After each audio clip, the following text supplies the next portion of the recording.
America అధ్యక్షుడు Donald ట్రంప్కు mind దొబ్బినట్లు కనిపిస్తోంది. మానసిక పరిస్థితి సరిగా ఉందా అన్న అనుమానాలు వ్యక్తమవుతున్నాయి. ఎందుకంటే భారత్ రష్యా నుంచి ఆయిల్ దిగుమతి చేసుకుంటుందన్న కారణంగా 50% టారిఫ్లు విధించాడు. తర్వాత ఇండియా రష్యాను దూరం చేసుకున్నామని తన సోషల్ మీడియాలో పోస్ట్ చేశాడు.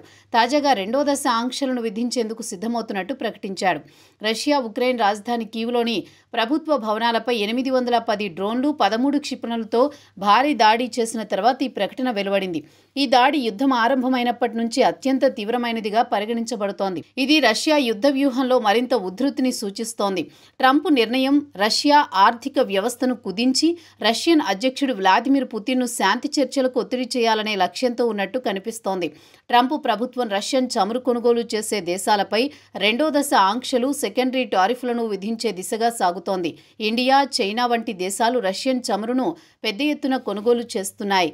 ఇది రష్యా యుద్ధ యంత్రాంగానికి ఆర్థికంగా మద్దతు ఇస్తుందని అమెరికా ఆరోపిస్తోంది.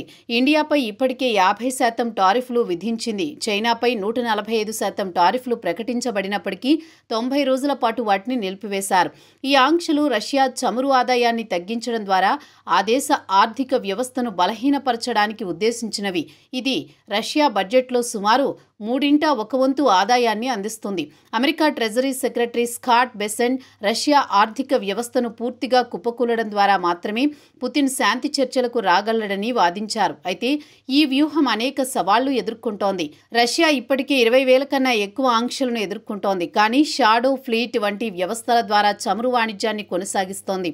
నిపుణుల అభిప్రాయం ప్రకారం రష్యన్ చమురు ఎగుమతులను పూర్తిగా నిలిపివేయడం దాదాపు అసాధ్యం.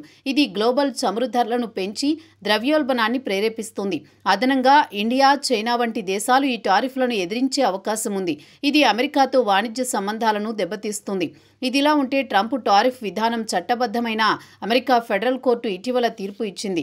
ఇది అధ్యక్షుడు ప్రత్యేక అధికారాలను ఉపయోగించి విధించిన టారిఫ్లు చట్టవిరుద్ధమని పేర్కొంది. ఈ తీర్పు సుప్రీంకోర్టులో సవాలు చేయబడుతోంది. ఒకవేళ సుప్రీంకోర్టు కూడా ఈ తీర్పును సమర్థిస్తే అమెరికా ప్రభుత్వం $750 బిలియన్ నుంచి $1 ట్రిలియన్ వరకు రీఫండ్లు చెల్లించాల్సి రావచ్చని స్కాట్ బెసెంట్ అంచనా వేశారు. ఇది అమెరికా ఖజానాపై తీవ్ర ప్రభావం చూపనుంది. ఆర్థిక అస్థిరతకు దారితీయవచ్చు.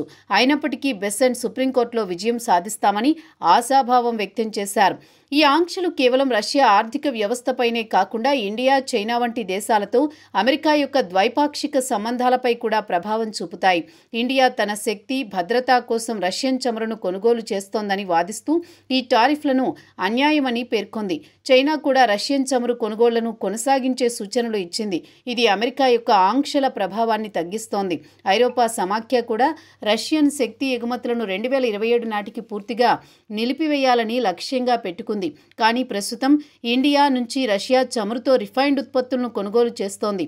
ఇది అమెరికా విధానంతో వైరుధ్యాన్ని సూచిస్తోంది.